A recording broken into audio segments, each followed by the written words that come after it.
안녕하세요. SPI 고병기 편집장입니다. 위클리 글로벌 마켓 업데이트 소식 전해드리도록 하겠습니다. 오늘은 일본 소식 좀 전해드리려고 하는데요. 이 보통 보면 이제 글로벌 부동산 자산운용사들이 투자를 할 때 어떤 이제 미국 쪽 그리고 유럽 쪽, 아시아 태평양 지역 이런 쪽으로 이제 지역별로 이 투자하는 부동산 펀드를 통해서 활용해서 투자를 하는데 아시아 태평양 지역을 보면 이제 주로 투자하는 지역이 일본, 호주 그리고 싱가포르, 한국, 홍콩, 중국 뭐 이런 지역들을 많이 투자를 했습니다. 주로 이제 선진국으로 분류되는 국가들이고, 근데 이제 최근에 이제 보면 몇 년 동안 이 흐름을 보면 그 중국 쪽, 홍콩 쪽에 투자를 많이 줄이고 있습니다. 미중 갈등이 가장 큰 이유고요. 미국 기반의 회사들이 많이 떠나고 있기도 하고, 그리고 이제 아시아 태평양 지역에 투자하는 부동산 펀드에서도 중국, 홍콩 쪽 비중이 과거에는 뭐 30, 40%가 됐다면 지금 아예 그냥 배제를 한다든지 아니면 상당히 많이 줄이고 있는데 그러다 보니까 상대적으로 작년에는 이제 한국 쪽이 수혜를 많이 본다는 얘기가 많이 나왔습니다. 실제로 부동산 펀드의 할당 비중을 보면 한국을 많이 늘리기도 했고 또 한국 투자를 많이 할 수 있다 이런 얘기들이 많았는데요. 근데 올해 최근 들어서는 좀 분위기가 많이 다른 것 같습니다. 왜냐하면 이제 보면 이 아시아 태평양 전체적으로 놓고 보면 일본 쪽이 지금 제일 분위기가 좋습니다. 뭐 금리, 저금리 정책 계속 유지하고 있죠. 거기다 또 시장 자체도 크고 섹터도 뭐 오피스부터 뭐 호텔, 주거, 데이터 센터, 물류까지 다양한 섹터가 있고 또 그러다 보니까 일본 쪽에 많은 투자자들이 들어가고 있고 또 호주 같은 경우에는 이제 뭐 시전 여기도 금리가 많이 올라서 금리나 어떤 금융 환경은 한국과 비슷하지만 또 한국은 사실 가격이 많이 안 떨어졌거든요. 금리 인상에 불구하고. 근데 이제 호주는 가격이 많이 떨어지다 보니까 어떤 아직까지 그렇게 거래량이 많지는 않지만 이제 거래를 투자를 하고 싶다고 하는 투자들이 많이 늘어난 것 같고요. 또 최근에 이제 호주 같은 경우에 인구 같은 게 늘어나다 보니까 어떤 임대주택이라든지 또 좋은 대학이 또 많다 보니까 스튜던트 하우징 같은 그런 쪽에 투자도 많이 관심을 갖고 있고 하려는 대학 많은데 반면에 한국은 아직 이제 아시아 태평양 지역에서 이 메인스트림이 되기는 좀 아직은 많이 한계가 있는 것 같습니다. 뭐 이 이야기를 시작하는 이유는 일본 얘기를 하기 위해서인데 실제로 이제 최근에도 보면 일본에 투자를 하겠다는 소식이 너무 많아서 그 얘기를 좀 해보려고 합니다. 일단 스웨덴계 사모펀드 운용사죠. EQT라고 있는데 총 2,360억 달러의 규모의 자산을 운용하고 있는데 최근에 이제 이 EQT의 최고 경영자 CEO인 크리스찬 신딩이 블룸버그 통신과 인터뷰에서 일본을 아시아 사업에서 최우선 순위라고 강조를 하기도 했고요. 일본은 이제 현재 이제 110억 달러 규모의 아시아 사모펀드가 있는데 향후 몇 년 동안 최대 30억 달러를 이제 일본에 할당할 예정이라고 밝혔습니다.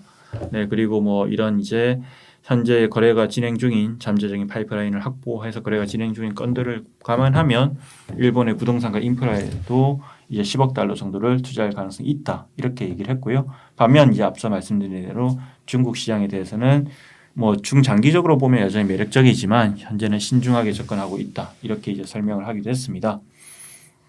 네, 뭐 일본의 뭐 그리고 또 이런 소식도 있습니다. 싱가포르 투자청 이 GIC의 전 일본 대표를 지낸 켄 첸이라고 있는데요. 이 사람이 최근에 약 14억 달러를 투자해서 도쿄 인근에 럭셔리 스키 리조트를 개발할 예정이라고 하고요.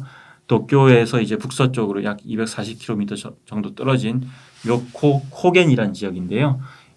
과거에 엄청 유명한 지역이었다고 합니다. 1980년대에 젊은이들에게 스키장으로 아주 유명했던 지역이지만 최근에 이제 인기가 시들해진 곳인데 이곳에 이제 첸이 이끄는 투자 기업이 14억 달러를 투자를 해서 히슬러라든지 아스펜과 같은 세계적인 스키 리조트를 만들겠다 이렇게 이제 얘기를 했고요. 뭐 이런 투자라든지 그리고 또 최근에 보면 이런 외국계 회사들뿐만 아니라 일본 내에서도 이제 활발한 투자가 이루어지고 있는데 특히 최근 일본의 어떤 부동산 회사들이 많이 투자하는 게 호텔 투자를 많이 확대를 하고 있습니다.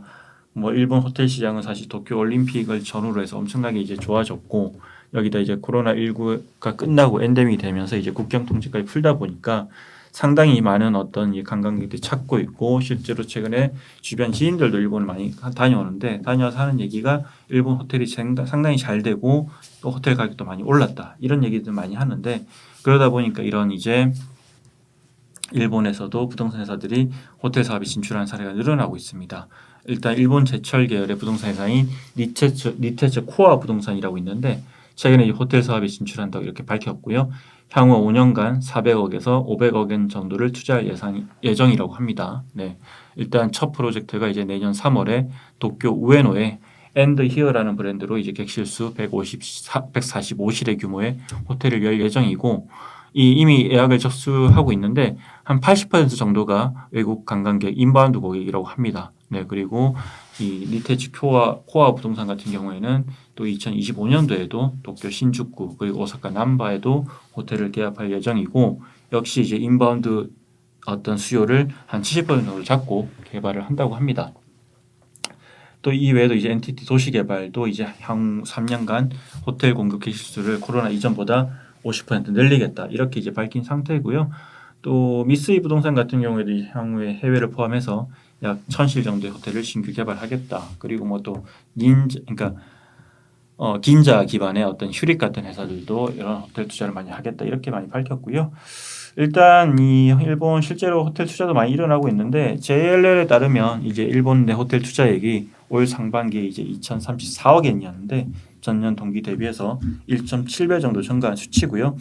뭐 2019년 코로나 이전이 이제 2019년에 이제 상반기에던 2,931억 엔이 거래됐기 때문에 이때와 비교하면 아직 거래 규모가 70% 수준에 머물고 있지만 어쨌든 이 해외 투자자들은 오히려 늘었습니다.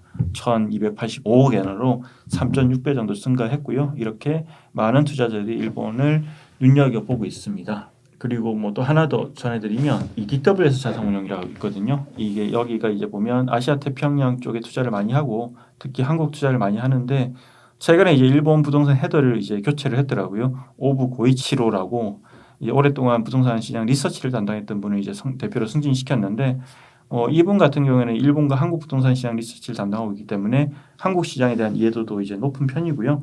실제 이제 상반기에 한국을 한번 다녀갔고 저도 인터뷰 때문에 이분을 만나서 얘기를 나눠본 적이 있는데 어쨌든 뭐 일본 시장에 대한 어떤 투자가 활발한 와중에 이렇게 대표를 교체했기 때문에 좀 더 적극적으로 하겠다는 의지를 보인 게 아닌가 이렇게 이제 보입니다. 네.